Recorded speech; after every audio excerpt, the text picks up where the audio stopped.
Olá, Edson, boa noite novamente. Boa noite, Alexandre. Prazer estar aqui com vocês, mais uma vez, né? Eu Uma fico muito alegria grato estar com mesmo a com o gente. convite, viu? Nós ficamos muito felizes de estar com a gente, da gente poder conversar mais uma vez. Eu falo que a vantagem da pandemia tem sido essa, né? A gente está Sim. conseguindo ter mais contato com muita gente que provavelmente no momento normal seria mais complicado ou seria mais esporádico, né? Para a gente poder conversar, eu teria que até ir à cidade, né? Então, e assim, ó, poderia ver uma vez e tal, né, fica mais complicado. Mas você sabe que é uma alegria muito grande para a gente, né?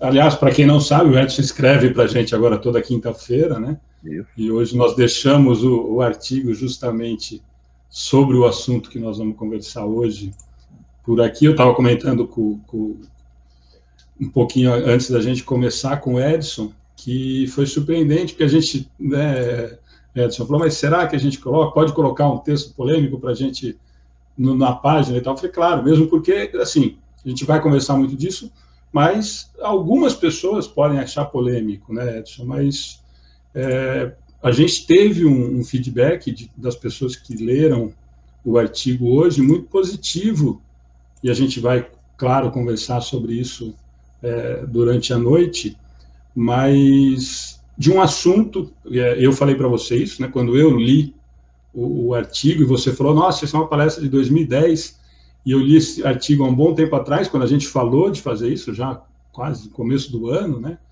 me, me chamou muita atenção, porque é um motivo, como vários assuntos dentro da doutrina espírita parece que estão proibidos ou são velados, né, de que tem muita dúvida, tem muita interpretação equivocada, tem muito dogma, tem muita coisa em cima dessa história do umbral para a doutrina espírita que virou quase que bandeira, né? Parece que se fala mais de umbral do que caridade dentro da doutrina espírita, né?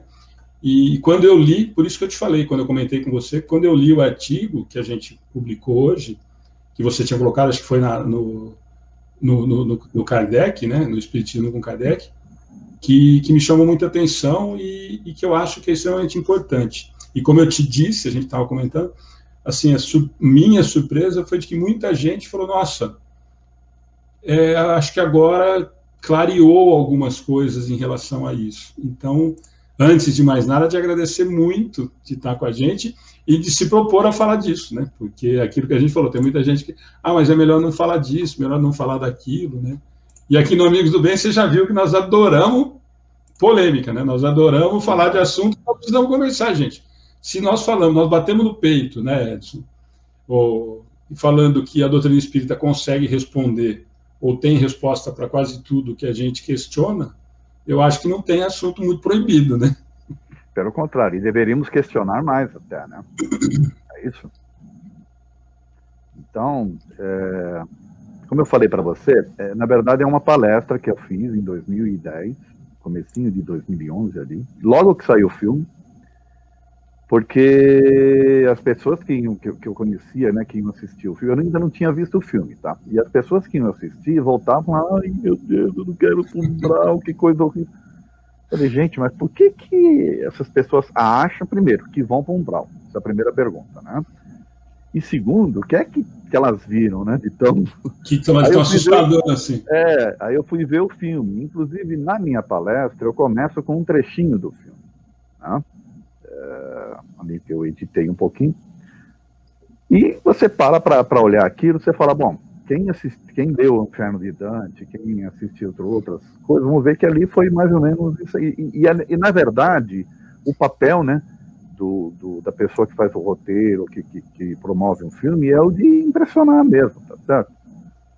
Porém, tem essas questões todas das pessoas acharem que vão. É isso que me deixou mais incomodado, eu confesso, sabe? Porque não vejo razão, né, do espírita que se dedica, que é conhecedor, achar que vai passar por uma situação dessa. Que ali, na verdade, é a história de um determinado espírito. Não precisa ser a sua história. Aliás, na própria palestra, eu vou demonstrando que existem outras situações narradas no próprio livro desse mesmo espírito que simplesmente desmistifica, ou seja, olha, para que ele foi desse jeito, para esses outros aqui não foi. Então, Mas o assunto é sério, porque muitas pessoas não questionam, e como elas não param para raciocinar nesse aspecto, que aí também tem outro problema, viu, Alexandre, que é a questão de ter sido um livro psicografado pelo Chico. Tá? Muitas pessoas, tem um peso muito diferente.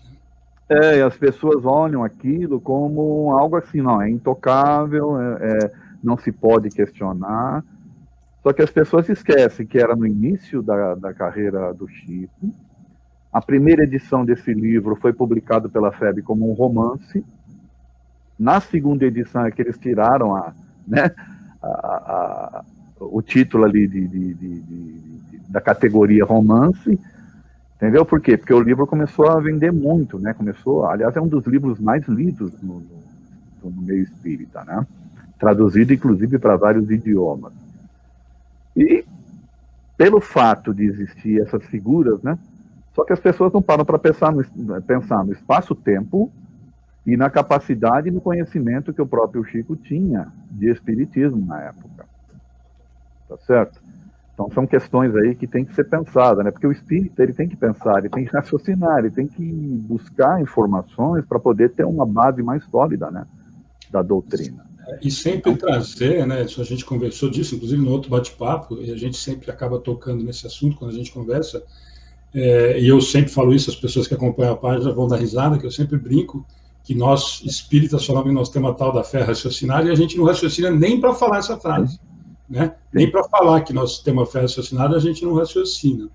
E quando nós trazemos isso, e a gente estava comentando isso fora, antes da gente entrar ao vivo, que em maneira alguma, e essa talvez seja a preocupação, olha, não é uma crítica ao livro, ao Chico, inclusive para quem não leu o artigo, leia, que acho que você consegue depois, inclusive no final do artigo, colocar as outras situações que você acabou de falar, de que de repente o mesmo espírito passa por situações ou conta situações muito parecidas de que não existiu esse tal de umbral, né?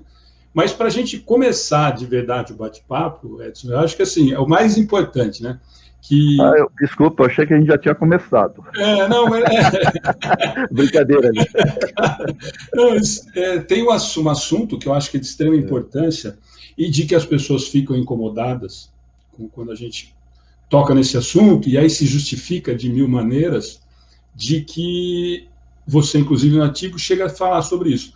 Dentro da doutrina espírita, dentro da codificação, dentro da obra de Kardec, nós não temos a citação desse tal de umbral. De que, e aí muita gente vai justificar, não, mas aí foi uma expressão usada, tudo bem, mas eu acho que a gente pode partir desse ponto, né? Quando a gente começa a conversar disso. Nós estamos falando de doutrina espírita, nós não estamos falando de novo, né? Nós não estamos falando da obra do Chico, nem do André Luiz, nem do livro, nem do filme, enfim. Dentro da codificação, nós não temos essa citação de umbral.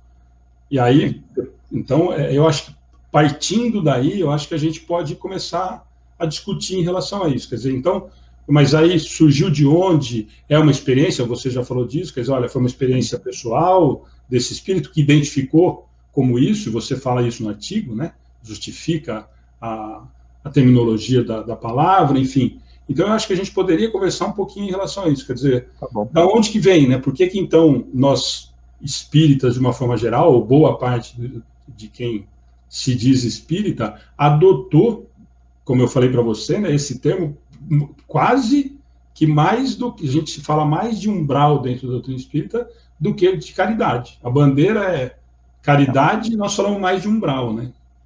Na verdade, a bandeira seria de luz, né? Porque a doutrina veio para nos iluminar, só que a gente se apaga diante dela. Eu gostaria de tratar primeiro o seguinte, Alexandre, que a palavra em si, o significado dela é passagem, né? Umbral da porta, né? Breira da porta. Então, no sentido etimológico dela, que se não me engano em espanhol, é umbreira, né? Umbral é passagem.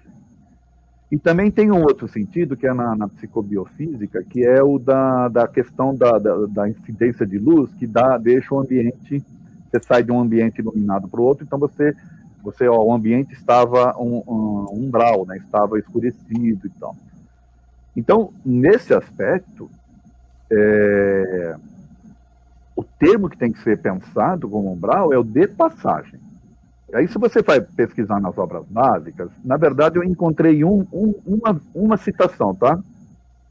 Uma única citação da palavra, mas com essa conotação de passagem.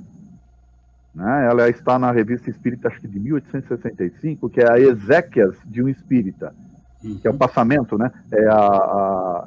É o funeral de um determinado espírito. Aí tem um discurso ali que a pessoa fala, então ele por esse umbral que ou seja, por essa passagem, né? Mas é a única, então, mas não tem essa conotação de um espaço, que nem é dado lá no livro, né? Que é um espaço onde as pessoas vão, as pessoas que acho que é o Lísias que fala com o André Luiz, não recordo agora, que é um espaço onde as pessoas que não tiveram boas condições de vida vão para poder, teoricamente, purgar ali. É isso, é uma espécie de purgatório católico, vai. Mas aí você não acha, Edson, que justamente esse umbral que nós trouxemos ou colocamos dentro da doutrina espírita não foi muito para esse viés de encontrar um elo de ligação com a Igreja Católica, por exemplo? Sim. Porque nós temos que pensar, e claro, isso não é uma crítica, a maioria de nós, dos brasileiros, a maioria veio de berço católico, uma história enraizada muito forte. O próprio Chico, né? Próprio Chico. Então, quer dizer, acredito que a ligação ainda, e é isso que nós precisamos entender, é isso que a gente às vezes entende como crítica. Eu ainda trago tudo isso. Eu falo sempre, eu estava falando agora com um amigo nos Estados Unidos que está pedindo para a gente fazer uma parceria, nós estamos falando disso. Nós espíritas, nós adoramos acreditar no que a doutrina nos diz quando vai de encontro com o que a gente acha. Quando não, a gente dá uma coxambrada, a gente dá uma ajeitada aqui e já não acha mais.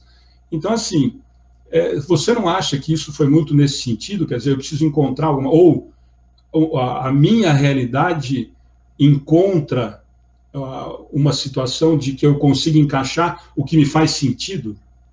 Sim. Inclusive, é tudo isso mesmo, tá? E é justamente para...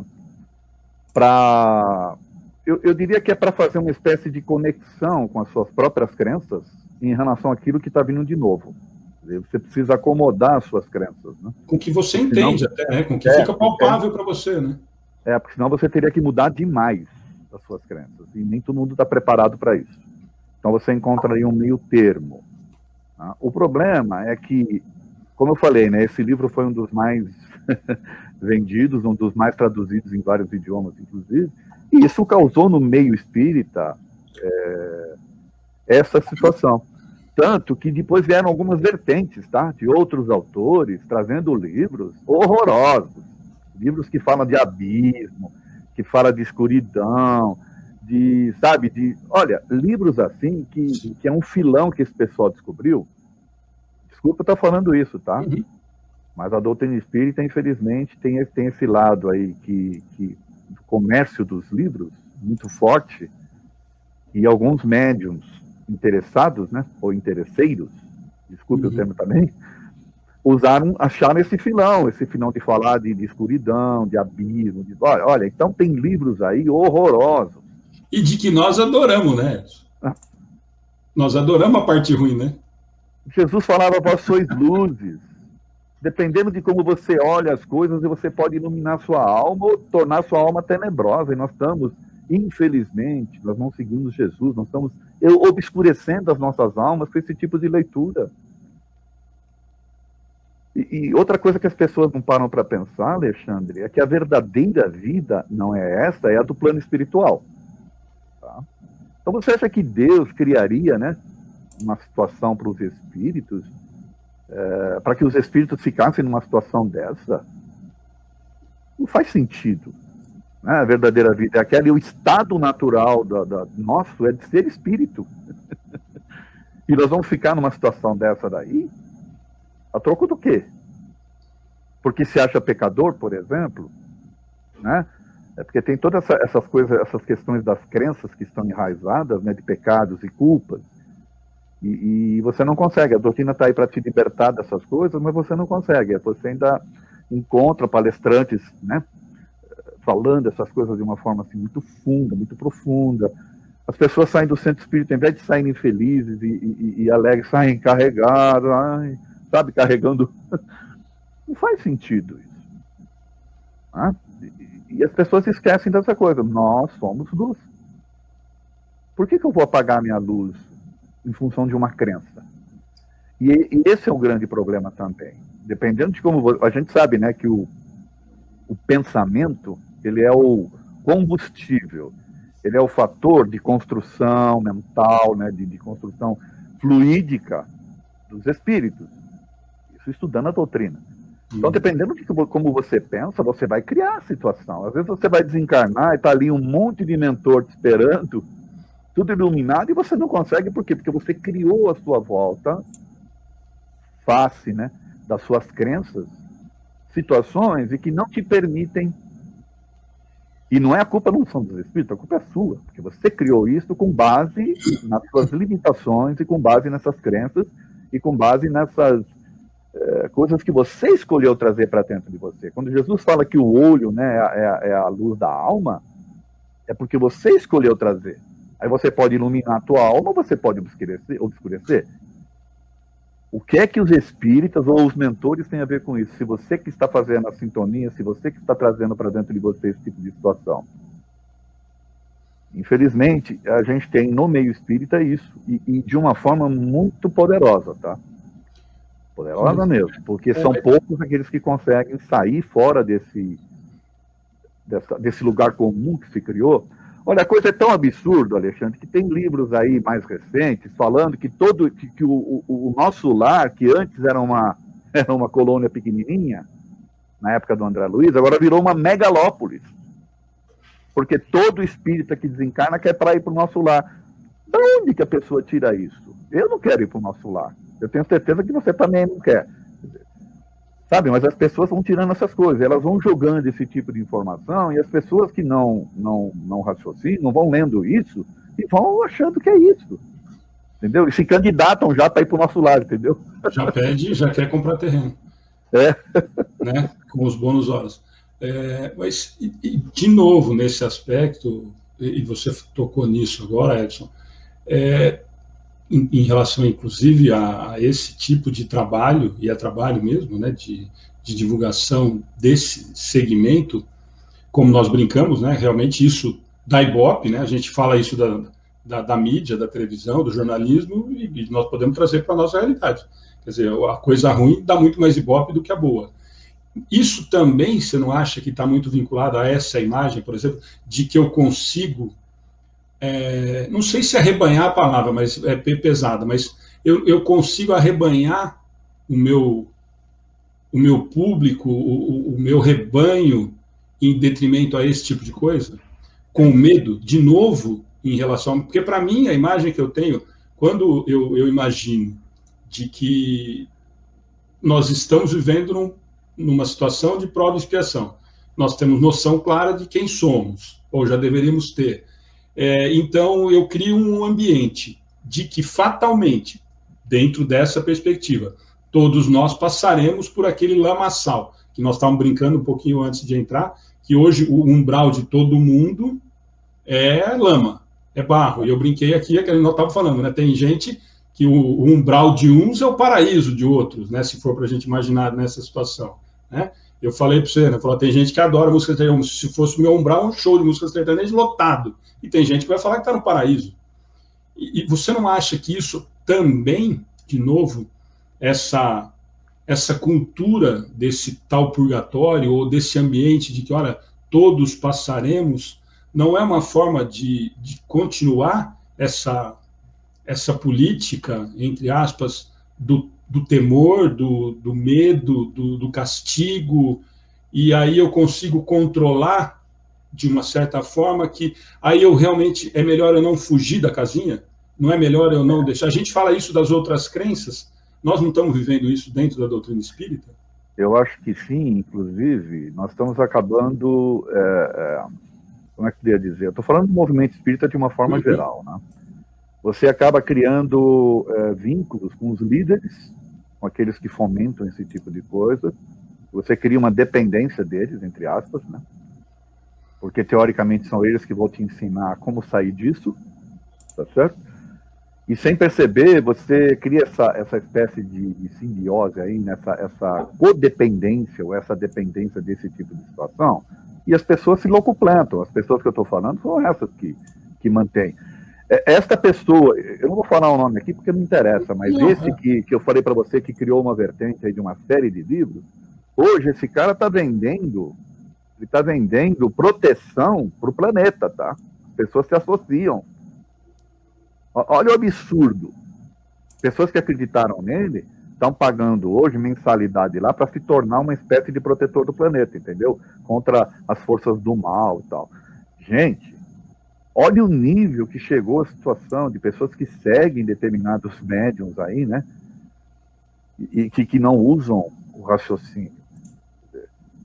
Infelizmente está acontecendo isso. E num nível não tão absurdo como esse que eu falei aí, né? Das pessoas se associarem lá e pagarem, tem essa questão das pessoas endeusarem determinados médiums, chavões aí, e esses médiums, eles falam de tudo, eles se veem no direito de falar de tudo, e as pessoas não questionam, e acabam se vinculando de alguma forma. Isso, infelizmente, faz com que as pessoas permaneçam naquele raciocínio raso, né? Ela está até raciocinando, mas só que ela está raciocinando dentro daquele ambiente. Daquele quadradinho, né? Dentro daquele ambiente que foi criado. Ela não consegue sair para fora. Ela não consegue imaginar uma outra coisa. Então ela raciocina, porém, dentro desse ambiente que foi criado. E é por isso que eu falo que existe essa dependência. Tá? Uma outra coisa que se criou foi a dependência também dos livros, né? O mercado de livros espíritos é um negócio assim absurdo. Tem mais de 8 mil títulos, mais de 180 editoras. Então, ao ponto de editoras, né? Você pega um autor, por exemplo, amigo meu, por exemplo, que escreveu o livro, levou lá, a pessoa analisou e falou: o livro é até bom, mas você tem que colocar aqui que é psicografado, que aí vai vender mais. Olha o que estão fazendo com a doutrina. E está faltando estudar Kardec, porque Kardec já se precaveu de tudo isso, né? Lá atrás. Ele já deu as receitas de como a gente não deveria... por exemplo, quando chega uma obra como essa, né? Imagine lá o Nosso Lar sendo escrito lá em 1940 e lá vai bolinha, né? Passa pelo crivo da razão, passa pelo crivo do controle universal dos ensinos dos espíritos. Esta mesma informação estão vindo de médiuns diferentes. Não tá. Bom, então a gente não pode aceitar isso aqui como sendo algo, vamos assim dizer, que a gente possa considerar doutrinário. Isso aqui é um romance, é uma história. Alguém está passando a percepção. Isso. Tá? Porém, não acontece isso. Não aconteceu e não acontece com muita coisa que está sendo produzida aí, né? E eu confesso que lá atrás, há uns anos atrás, viu, Alexandre, eu ficava meio assim de deixar de entrar alguns livros lá na casa que eu presido, né? Eu falava, puxa, eu não posso ser o censor, né? A partir do momento que eu começo a não deixar determinados livros entrar aqui, eu estou sendo um censor. Só que em função dessa avalanche de coisas que estão acontecendo, nossa, aí tem que começar a fazer isso. Não dá, vou deixar o pessoal da instituição ler esses livros aí que só jogam as pessoas para baixo, que tornam as pessoas dependentes, né, de alguém, de um líder ou de coisa que valha. Não é isso, a doutrina não está para isso, né? É a doutrina da autonomia, tá certo? É isso que eu ia falar, mas eu tenho uma história muito engraçada, que tem um senhor aqui que me adotou quando eu cheguei aqui na região, que é o seu Leopoldo lá no SEAC, que o seu Leopoldo é literalmente isso, ele não deixava, ele virou a casa dele, a livraria, né? E ele falou, não, chegava, às vezes a editora tinha que comprar, né? Era parceiro da editora do SEAC e tal, ele escondia. Falou, não, isso não vai vender, não. Ele colocava embaixo do balcão e não vendia. Verdade, o seu Leopoldo fazia isso comigo. Falou, não, você não vai comprar isso, não, porque isso aqui não serve, não presta, não vale a pena. Então, é barato. Mas e dentro disso, quando eu li esse artigo seu, Edson, me chamou muita atenção. Por isso que eu falei que para mim é muito importante. Muita gente está falando isso aqui e comentou ontem no estudo com a gente falou que ia tocar nesse assunto hoje.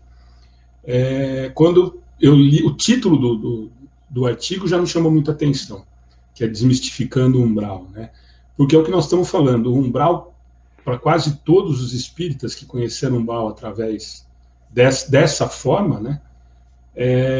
Virou realmente não só um purgatório, mas virou um temor, né? E você fala nisso no artigo, e aí sim, quando a gente traz para a racionalidade da doutrina, olha, isso fica claro, gente, quase toda a obra a gente vê constantemente Kardec e os espíritos falando, olha, é estado de consciência, é o que você está sentindo, a obra inteira está, sim, forrada, não é uma questão ou duas questões do Livro dos Espíritos, está na obra inteira, o tempo inteiro, essa preocupação de, olha, é você, é a sua consciência, é o seu estado.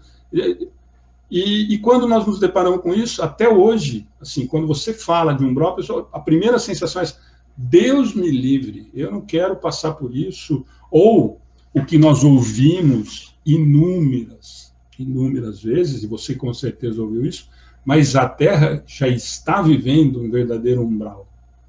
Toda vez que eu escuto isso, me dá um arrepio nas costas, porque eu falo, gente, nós falamos, você começou o nosso bate-papo falando disso, nós falamos o tempo inteiro, nós tentamos o tempo inteiro falar que Jesus, nossa, a terceira revelação, Jesus veio falar do amor, veio exemplificar, e agora a doutrina, a terceira revelação, aí nós jogamos completamente de lado todo o exemplo de amor que nós tínhamos. Nossa, do Pai amoroso, o Pai é soberanamente justo e bom, nós largamos tudo isso de lado, e aí nós falamos que nós já vivemos na Terra numa região umbralina.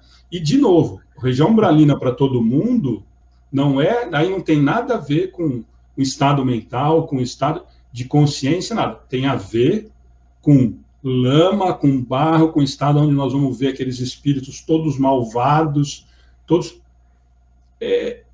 Isso, para mim, é muito mais assustador às vezes, por isso que eu te falei que me chamou muita atenção o desmistificar o umbral, porque você comentou, e eu lembro que uma vez nós conversando com o Paulo Figueiredo, ele bate muito nisso, né? Gente, nós estamos falando de doutrina espírita, que é para nos libertar, que é para a gente fazer com que a gente tenha liberdade de pensamento, e nós estamos conseguindo fazer o inverso, né? Nós estamos fazendo uma introspecção, nós estamos fazendo com que nós não pensemos e de que algumas coisas virem verdades absolutas e de que eu fique apavorado com a doutrina espírita, né? De que eu comece a ter medo de desencarnar. Espírita fala assim, nossa, mas eu não tenho medo de desencarnar, o que eu tenho medo é do umbral. Mas não é? Você nunca ouviu isso? Eu não tenho medo de desencarnar, o meu medo é a hora que eu chegar e for para o umbral. Quer dizer... Alexandre, sabe que essa questão é tão interessante, porque eu vejo a doutrina, eu tento entender a doutrina e colocá-la no dia a dia, né? No nosso dia a dia. E eu acho ela tão fantástica. E sempre me incomodou essa questão, principalmente quando eu li esse livro Nosso Lar, me incomodava, porque eu já tinha lido outros livros de fora da doutrina, principalmente desses médicos americanos que estudam EQM, que é a experiência de quase morte. E ali não tem um paciente, que fale que foi para a escuridão. Todos eles falam do túnel de luz, que vão para o outro lado, que tem luz, ou seja, então... É luz o tempo todo, e o detalhe, são pessoas dos mais variadas crenças, não é só um determinado tipo de religião, você tem pessoas das mais variadas crenças, mais variadas idades, condição social, tá certo? Motivos que levaram a pessoa para o estado de coma, né? Porque o EQM é isso, a pessoa entra em coma, é um estado de quase morte, e depois ela volta. E aí ela relata, algumas relatam, né? Não é todo mundo que consegue lembrar, mas as que lembram relatam essas experiências. E falam em luz o tempo todo. Ora, então se essas pessoas que não estão sendo induzidas, porque essas pessoas não estavam sendo induzidas, é uma experiência que aconteceu que elas não esperavam. Foram pegas de surpresa. Tá certo? Tem um acidente, de repente tem lá uma coisa qualquer, você entra em estado de coma. Então você não estava esperando. E de repente você se vê indo para a luz. Aí chega o espírita, que poderia, né, ter essa experiência de uma forma mais... Acha que vai para a escuridão? Meu Deus. Alguma coisa não está tá fora da ordem, né? Alguma coisa não está batendo. Então, quando você pega essas experiências desse pessoal aí, que só falam de luz, aliás, tem uma série de livros, tá, Alexandre, que falam disso. Eu não sei se eu não lembro agora se eu cito alguns lá no livro, eu acho que até cito alguns, né? Você cita alguns no final, sim. Mas olha, tem vários livros, né? Que nem, por exemplo, da Elizabeth Kübler-Ross, o livro dela, né? O Túnel e a Luz, do doutor... tem o Melvin Morse, que é um doutor, que é um médico americano pediatra, tá? Que trata de crianças, e ele tem experiências de crianças também, né? O livro dele é Transformados pela Luz. Quer ver outro interessante, ó? Só para citar aqui, rapidamente, ó, Lições da Luz, do Kenneth Ring, que é um outro médico, tá? Reencontro com a Alma, do Larry Dossey, e por aí afora. Então, são livros que falam dessas experiências. E as pessoas não falam de escuridão, de trevas. Até tem algumas situações que o Dr. Raymond Moody Jr. pesquisou, de pessoas que tentaram suicídio. Então, pessoas que tentaram suicídio passaram pelo túnel de luz, porém se viram lá numa situação em que eles não era confortável para eles.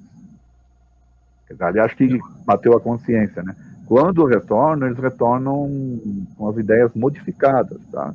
Em relação a essas questões. Naquele, agora, o último que lançou na Netflix, que fala de um pouquinho, que aliás não tinha nada de Kardec, mas fala disso, todas as experiências são nesse sentido, né? Sim. Não sei se você chegou a ver nesse último... Sim, eu acompanhei um pouquinho. Ali eu não vi inteiro, não era espírito, mas... Eles acabam mistificando muito ali também, né?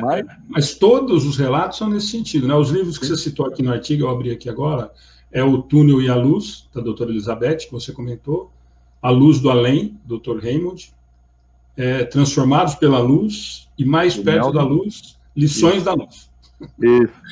E Recordando Vidas Passadas, da doutora Ellen. Esse Recordando Vidas Passadas é interessantíssimo. Sabe por quê?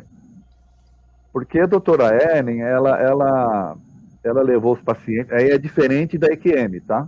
No caso, ela provocava a ida do paciente para uma vida anterior, através da hipnose, né?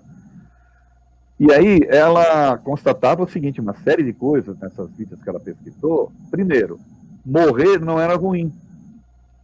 90% falava que morrer não era problema. Pelo contrário, era uma situação até boa, porque eles estavam deixando uma situação de dor física, por exemplo, vai indo para uma situação de êxtase, né? O fato de não sentir dor e tudo e tal. E mais interessante, o problema era ter que voltar. Olha que coisa interessante. O morrer não era problema, mas reencarnar, sim. E a gente está fazendo ao contrário. Nós já estamos reencarnados aqui, quer dizer, já passamos por essa etapa, né? E a gente acha que a nossa vida não é boa, porque a gente está no planeta de provas e expiações, que a gente está aqui para sofrer, que a gente veio aqui para pagar, que a gente tem que... Isso aqui é uma bênção. Deus acreditou na gente, meu Deus do céu. A gente não acredita, né? E fica aí se anulando, fica se martirizando com ideias. Cada um de nós tem a sua história. Eu preciso seguir a história de determinada pessoa, tá certo? É isso? Por isso que eu falei quando antes da gente comentar, porque eu acho que ficou óbvio, né? Como você falou, uma obra muito grande, né? Acabou tomando uma proporção imensurável dentro inclusive dentro do movimento espírita, ou de uma forma geral, inclusive em termos literários, né? É absurda a vendagem que tem esse livro, espírita ou não, inclusive ler. Mas talvez essa situação, como a gente estava falando, ficou muito marcada, né? Por isso que eu estava brincando com você em relação a todos transformaram essa... Por isso que eu falo que a gente não raciocina, né? A gente não fala da fé raciocinada em relação a isso. Nós lemos o tempo inteiro da história de que é a minha situação psíquica, é a minha eu estou transformando nisso, você falou isso no começo do bate-papo, eu crio tudo isso, e de repente nós nos pegamos imaginando a história do personagem. Sim. Todos nós nos transformamos no André Luiz do filme, né? Sim. Todos passaremos pela mesma situação. E como você cita no artigo, para mim chama muita atenção, de que mesmo depois, por isso, para mim fica muito claro quando a gente conversa disso, e muita gente questiona, ou não gosta que questione, de que é uma experiência daquele espírito, eu estou contando a minha história. É aquilo que eu falei para você, falou, amanhã se eu desencarnar, sessão psicografia lá no Amigos do Bem. Gente, vocês não acreditam, eu saí daqui, eu tinha aprontado tanto que eu fui parar num show de sertanejo. Eu queria encarnar para não voltar mais. Por quê? Porque a minha situação era aquela ali. E nós falamos disso tanto e nós esquecemos. Aí nós transformamos todas as nossas sensações na sensação do que nós vimos no livro, principalmente o que nós vimos no filme. E você cita no artigo outras situações, inclusive dentro da obra do André Luiz, né, do mundo espiritual, situações de que o espírito talvez tenha passado por situações mais delicadas, moralmente, e de que eu não passo por esse tal de umbral, que eu não passo por essa situação tão complicada como relata o filme. Você vê, olha, eu vou ler um trechinho aqui do capítulo 12 do livro Nosso Lar, O Umbral. O que é dito aqui, ó? O umbral é região de profundo interesse para quem esteja na Terra. Concentra-se aí tudo que não tem finalidade para a vida superior. Bom, até aí. Almas irresolutas e ignorantes que não são suficientemente perversas para serem enviadas a colônias de reparação mais dolorosas, hein? Nem bastante nobres para serem conduzidas a planos de elevação. Então, veja, colocou todo mundo aqui no umbral, porque a gente não é tão perverso assim e também não é tão nobre, você entendeu? Aí coloca aqui, então, habitam o umbral os companheiros imediatos dos homens encarnados, separados deles apenas por leis vibratórias. Lá vivem e agrupam-se os revoltados de toda a espécie. Quer dizer, então, você pega esse tipo de descrição, quem vê isso aqui fala, bom, estou no umbral, porque eu não sou tão perverso para ir para a situação pior e nem tão nobre para estar livre disso aqui, você entendeu? Então, mas aí você não, aí é isso que eu falo. Volta quando a gente comentou disso. Não é exatamente o tal do purgatório que criaram na Igreja Católica?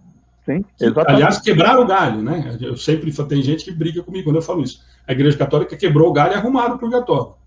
Porque não tinha, quebraram o galho justamente para encaixar esse povo aí. Eu não posso ser santo e também não vou para o inferno. Então, principalmente parente, né? Então, quer dizer, e aí a sensação que eu tenho é exatamente essa. Quer dizer, então eu arrumo uma situação onde eu consigo adequar todo mundo, né? Porque se nós estamos vivendo numa realidade de prova e expiação, eu não tenho padrão para estar em nível de arcanjo, mas também não sou tão ruinzinho a ponto de ir para o inferno, né? Você vê, no livro ainda fala que tem coisa pior que umbral. Bom, aí... Então, mas por isso, né? A gente fala essas sensações que eu falo da culpa, de que eu acho que se promove muito esse sentimento, que eu acho que muito enraizado de todo esse resquício de Igreja Católica e do catolicismo que nós trazemos, em relação a isso, né? Porque se eu não tiver culpa, eu falo sempre que da doutrina espírita, eu acho que as pessoas têm um pouco de medo disso. Se nós nos libertarmos dessa culpa em relação a tudo isso, a sensação que eu tenho é de que nós não vamos, que aliás eu falo isso, as pessoas ficam bravas, nós não vamos mais ter palestrante, nós não vamos mais ter dirigente, nós não vamos ter médio para seguir. A gente precisa disso? Então, mas você concorda? É exatamente isso, quer dizer, a doutrina espírita fala para nós que nós não precisamos. Sim. Nós olhamos para as outras religiões e falamos assim, mas lá tem isso, lá tem aquela dogma, lá tem não sei o quê, e nós estamos fazendo exatamente quase que as mesmas coisas dentro da doutrina espírita, né? Porque aí nós nos tornamos... Perdão, Alexandre, eu costumo dizer que a doutrina espírita é a doutrina da liberdade, mas com responsabilidade. Sim. Você é que torna-se responsável pelas construções das coisas que você vai fazer, tá certo? Então, dependendo da forma como você pensa, inclusive, voltando de novo a Jesus, né? Os olhos é a luz da alma, dependendo de como você enxerga, né? Você pode iluminar sua alma ou trazer trevas para dentro de você, né? Ou o que nós adoramos de usar em quadrinho de Facebook, né? Vai no PEX+, né? Quer dizer, se eu aprendi, então eu tenho que ir para o tal do umbral do mesmo jeito. Se eu entendi essa situação, olha, eu entendi, Edson, beleza, eu não vou mais cometer esse tipo de equívoco. Mas mesmo assim, né? Você errou, então você passa lá, faz favor, você passa ali, carimba, pode ser que você fique um pouquinho menos de tempo lá, mas você tem que passar por ali.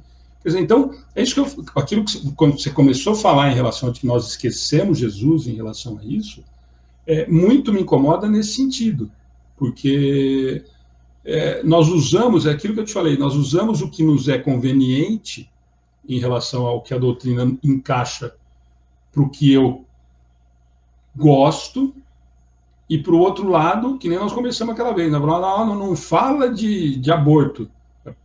Como não fala de aborto? Nós precisamos falar de aborto. Aí, a dona Heloísa, o dia que ela falou de aborto com a gente, ela falou assim, Alexandre, eu não queria falar disso, porque depois você sabe, né? Eu falei, não, dona, você fica à vontade. Aí ela contornou.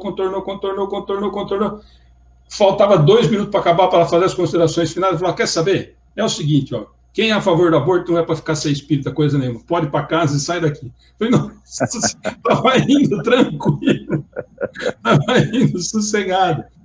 Mas, e aí eu falo a mesma coisa em relação a isso.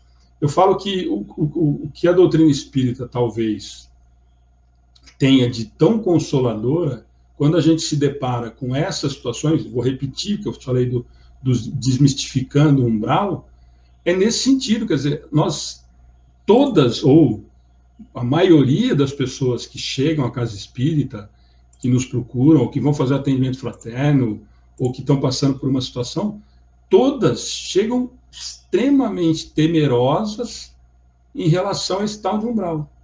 É raro quem não chega com essa sensação de que, nossa, não vai ter jeito, eu vou ter que passar mesmo.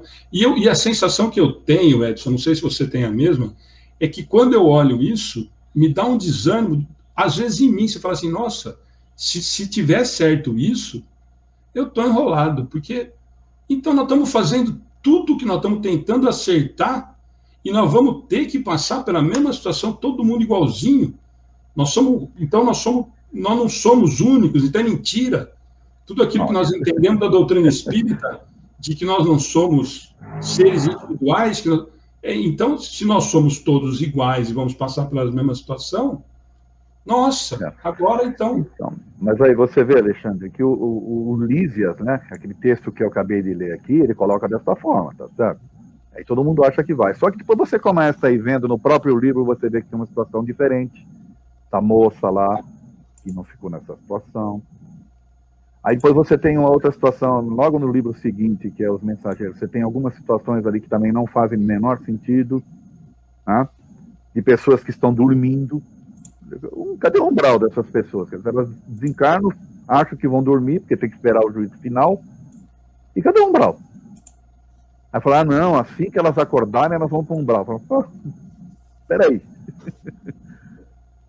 Ainda tenta arrumar, né? Vai tentando acolchambar, é isso que eu falo para você. Vai tentando adequar, por isso que eu te falei do purgatório. Eu tento adequar ao que eu entendo. E aí eu acho justo. Pois, a minha visão, é isso, as pessoas não entendem, talvez, quando se questionam em relação a isso, que a minha visão, talvez eu, Alexandre, a hora que desencarnar, ainda vou ter essa visão mesmo. Eu estou tão apavorado com essa sensação que a minha sensação, o meu estado mental me leva a esse temor em relação a tudo isso. Não temos medo de fantasma? Ué, não é? Ainda voltando nessa questão que eu estou citando do próprio autor espiritual, dentro desse livro Mensageiros tem essa situação que eu citei aí, né? Tem uma situação de uma moça que está lá no necrotério e assustada, porque ela viu o noivo, né? Assim que ela desencarnou, e o noivo já tinha desencarnado. Então ela ficou assustada. Ela descobriu que ela não entendeu ainda que ela tinha morrido. E aí ela ficou lá presa dentro do corpo, tremendo e tal, de olho fechado. Aí eles chegam para ajudá-la. Eles a ajudam, depois o noivo leva ela. Quer dizer, cadê o umbral dela? Entendeu? Quer dizer, aí você vai agora pro outro desencarne do Fernando também, que é uma outra passagem, que o cara, teoricamente, não tinha uma vida tão boa assim, porque ele tinha uns amiguinhos trevosos que estavam aguardando ele do lado de fora. Não sei se você lembra dessa passagem aí. Lembra?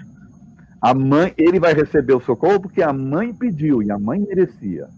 E ele vai ser socorrido. Ele é socorrido, desligado, só para resumir, né? E deixam ele junto com os amigos dele. Eles vão embora. Ué, cadê o umbral dele? Entendeu?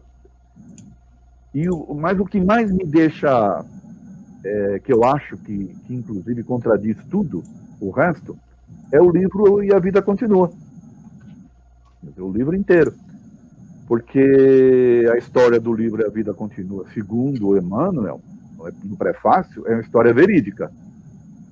E só se mudou o nome dos personagens. Uhum. A história são duas pessoas que se conhecem no hospital, elas têm o mesmo tipo de doença, um homem e uma mulher, acabam desencarnando em função daquela doença, e depois, quando eles acordam, eles já estão num hospital lá no plano espiritual, né, num posto de socorro lá, sem passar pelo umbral, né, foram direto. Mas aí você começa a ver as histórias deles, você fala, mas peraí, o rapaz, o tal do Ernesto, ele achava que ele tinha assassinado uma pessoa. Então você imagina, Alexandre, uma pessoa que ficou achando que tinha matado alguém, o processo de culpa, né, que a pessoa vai trazendo. Aí ela desencarna e vai direto lá para o posto de socorro, sem passar pelo umbral. A moça, por sua vez, tinha uma encontro lá com um namorado que tinha lá seus problemas e tal, e o cara estava vagando. O cara tinha sido assassinado e estava vagando, entendeu? Cadê o umbral dessas pessoas todas? Então é um contrassenso, inclusive, em relação ao primeiro livro, porque esse livro aí acho que é o sexto ou sétimo, se não me engano. Acho que é o penúltimo. É o penúltimo, né? Na sequência lá. E um tremendo de um contrassenso. Então, ou o autor mudou as suas ideias, ou então, de fato, aquilo que ele narrou no primeiro livro não era bem claro, vamos assim dizer. Você quer ver uma outra passagem interessante, que mostra essa questão do estado de consciência? Tem um determinado momento em que o André Luiz, já equilibrado, ele vai lá socorrer, ou vai lá visitar o lar, e aí ele encontra a esposa casada, aquela coisa, e aquilo dá ele se choca e de repente ele já começa, ele está quase voltando lá para um umbral. Não sei se você lembra dessa passagem. Lembro. Quer dizer, ora, estado de consciência, quer dizer, então que eu já estou ambientado e de repente, dependendo do que eu pensar, eu volto para lá, quer dizer, não faz sentido, né? Quer dizer, a gente precisa pensar um pouquinho sobre isso, essa questão que a gente fala que a doutrina veio para nos libertar e a gente se aprisiona. E o que me deixa mais triste, infelizmente, é essa veia que se criou, né? Esse filão comercial que se criou de livros fantasiosos que ficam incutindo esse tipo de ideia na cabeça das pessoas, tá certo? E transformando a doutrina nessa coisa aí de pecado de culpa, de comportamentos, você se torna, de repente, vinculado a determinados líderes, e por aí afora. Porque é eles que vão te salvar, teoricamente, né? Perfeito. Bom, Edson, o assunto está tão bom que nós estamos quase terminando o horário já. Já estamos? Tá bom. Nossa, agora que eu olhei. Que eu não vi se tinha questões das pessoas ou não. Não, o pessoal que está vindo, estou comentando. Tem um comentário aqui bacana, para a gente até quase caminhar já para o final. O Edmilson está comentando aqui. Passaremos, sim, todos no estado de perturbação pós-morte, do desencarne. Agora, o tempo é de cada um. Isso você acha que encaixa em relação ao umbral, por exemplo? Esse momento que nós vamos ter? Sim, como passagem. Como passagem, né? Que aí eu acho que encaixa aquela descrição sua. No Livro dos Espíritos tem essa questão da perturbação, né? Que o Kardec fala. Ele pergunta para os espíritos falam. Tem uma espécie de perturbação entre um momento de desligamento e a chegada no plano espiritual, mas que não é semelhante para todos. Vai depender muito de cada um, das crenças, daquilo que constrói, né, mentalmente e por aí afora. Então você vê, por exemplo, Alexandre, muitas pessoas presas à Terra ainda, ou porque não acreditam que já morreram e não entenderam ainda que morreram. Então essas pessoas estão ainda, teoricamente, nesse processo de passagem, de perturbação entre um estado físico e o estado espiritual. Quando elas não precisariam estar assim se elas percebessem determinadas coisas. E se não tivessem essas crenças limitantes, né? Essas crenças que as prendem à matéria. Problemas vão ter, por exemplo, viciados. Né? Pessoas que são viciadas em qualquer tipo de situação, elas vão ficar por aqui, porque elas não conseguem se desprender. Olha, eu uma vez, rapidamente eu vou falar isso aqui, a gente debateu com uma espécie de uma pessoa que estava atazanando a vida de um dos nossos médiums lá, por um período, né? Eu estava falando atazanando porque não era um processo obsessivo clássico. Bom, depois de muito trabalho, assim, de muitas sessões, ele acabou confessando que ele não tinha nada contra o médium, mas que ele ficava preso ao médium por causa do cigarro. Que ele desencarnou, ele não conseguia se libertar, né? E aí ele encontrou no médium alguém que o satisfazia nesse aspecto. Aí, né, a gente vai até prolongar o assunto, porque eu acho que isso não teve, mas eu acho extremamente interessante e útil por conta disso. O Edmilson fez esse comentário, acho muito interessante nesse sentido. Por isso que eu quis usar o comentário do Edmilson, porque eu acho que quando você faz a descrição do que é umbral, do que a palavra significa, fica muito claro nesse sentido. E principalmente agora que você fez esse comentário, quer dizer, que é uma dúvida comum. Mas quanto tempo eu vou ficar nessa perturbação? E aí o Edmilson falou, não sei, né? Depende do meu apego em relação a isso, né? Depende, aí de novo, quer dizer, depende da minha condição moral, da minha condição que vai estar em relação à matéria, principalmente, né? Deu entendimento, né? Quer dizer, aquela história, que, nossa, tem muita gente que fala assim, nossa, nós temos alguns exemplos, né? Nossa, estou tranquilo, estou passando pela doença, está tranquilo, mas não quero ir. Né? Ninguém tá, aquela história, tá todo mundo pronto, agora posso carimbar agora? Não, peraí, né? Deixa mais um pouquinho. Mas é bom lá do outro lado. Ah, mas tá bom, mas eu não lembro, tá bom do jeito que tá aqui. E esse apego, esse momento talvez não vincule muito para a gente continuar tendo essa crença, ou o que se vendeu em relação a esse tal de umbral físico, por exemplo, de que assim, tem esse estado de ligação com a matéria, que eu não quero ir, por exemplo, esse estado do vício, quer dizer, olha, eu sou viciado, então, fatalmente, eu me ligo a alguém, por exemplo, não necessariamente um obsessor. Olha, só que eu preciso de alguém, preciso de você aí. Então, fatalmente, eu encosto, e aí vira o tal do encosto, e encosto naquilo ali porque eu preciso ainda dessa sensação da matéria.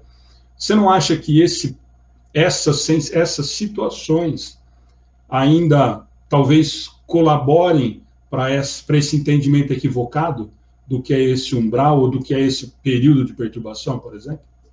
Não, contribui, e na verdade, se a gente for parar para pensar, até um comentário que eu queria fazer, na maioria das casas de espíritos que tem as sessões de orientação aos espíritos, dificilmente você vai ver um espírito falar que estava no umbral. Você vai ver o espírito falar que estava no lar, que estava não sei aonde, que estava no lugar, e por aí afora e tal, né? Estava vivenciando situações, estava sentindo dor, ou, né? Porque está em estado de perturbação. Tá certo? Então, essa questão toda, ela tem a ver com as crenças que a pessoa alimenta. Do que eu sou, na verdade, né, Edson? Se você pega, por exemplo, esses exemplos que eu citei aí desses médicos que fazem essas pesquisas todas, das pessoas que se veem indo para a luz, né? Não eram pessoas que estavam preparadas para morrer. Aconteceu alguma coisa que ela entrou em coma, por exemplo, tá? Aí, agora você imagina a pessoa que está já lá no hospital e ele fica ali alimentando. Ai, nossa, está chegando a minha vida, meu término, nossa, mas eu não fui isso, eu não fui aquilo, eu não fiz isso. Não... Porque você começa a elencar, né, o rol de coisas. Eu vou ser sincero, eu tive que fazer um trabalho muito sério com meu irmão.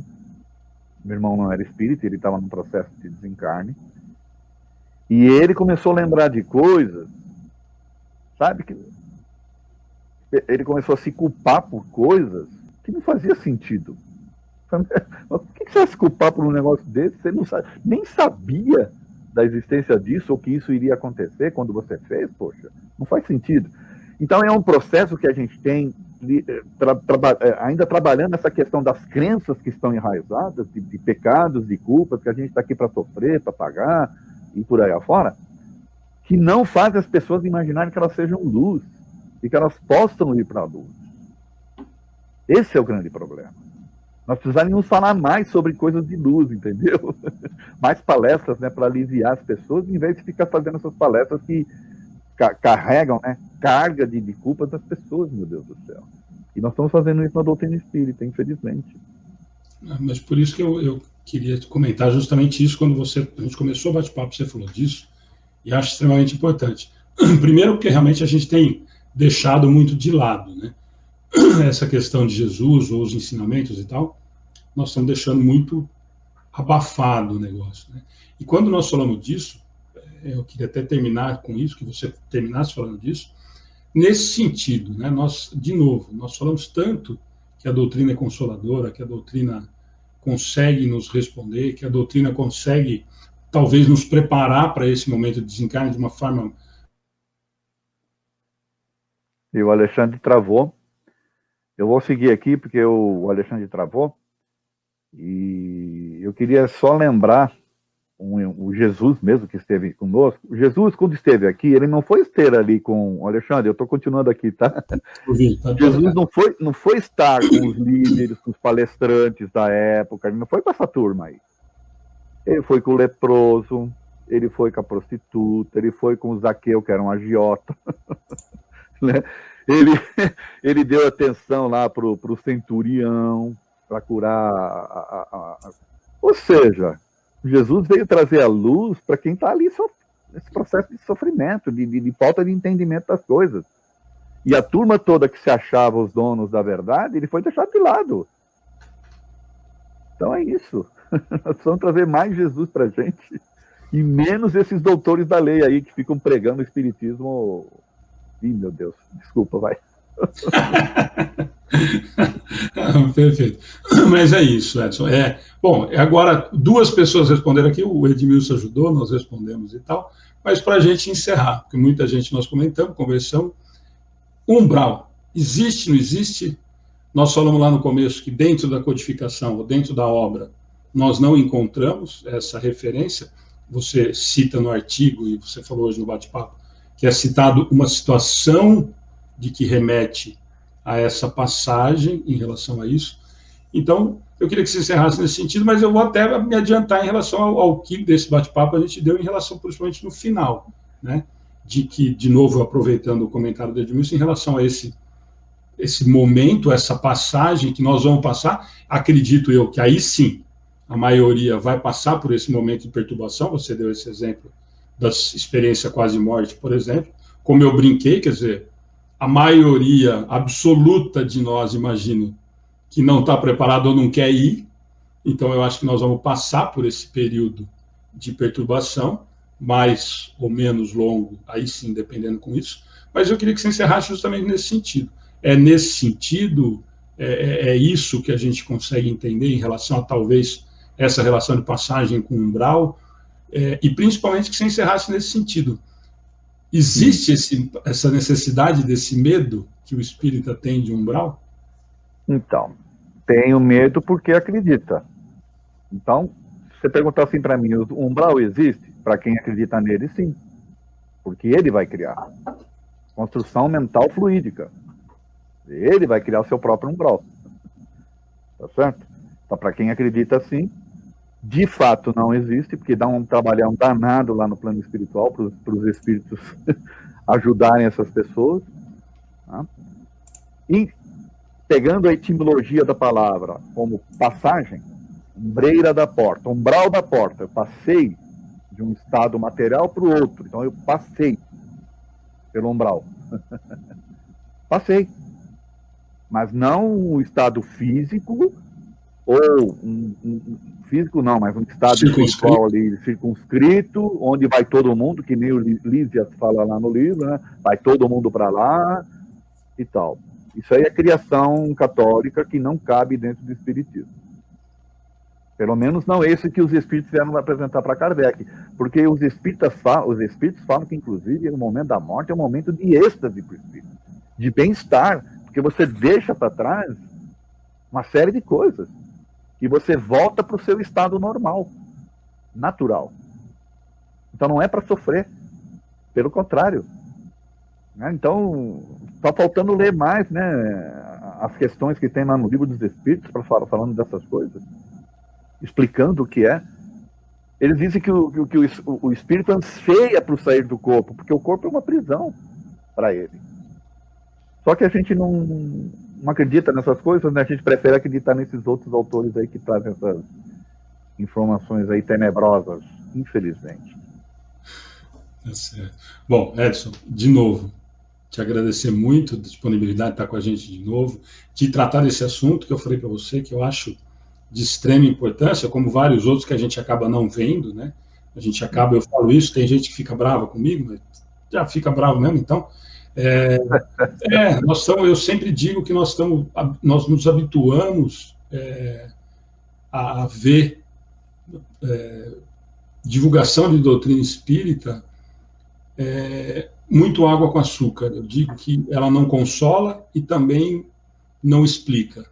Ela fica na superfície e ela não consegue nem tocar o coração, porque a gente não está falando com o coração, e a gente também não consegue aprofundar, porque a gente também não quer que aprofunde. A sensação que eu tenho é que nós estamos vivendo essa realidade. Olha, vamos manter escondido algumas informações, como estão nas outras religiões, porque assim ninguém questiona muito, e nós continuamos vendendo a imagem do que, de repente, me é conveniente, porque aí eu tenho mais seguidor, ou que eu tenho mais pessoas que vão continuar acreditando no que eu disse e não no que a doutrina nos mostra.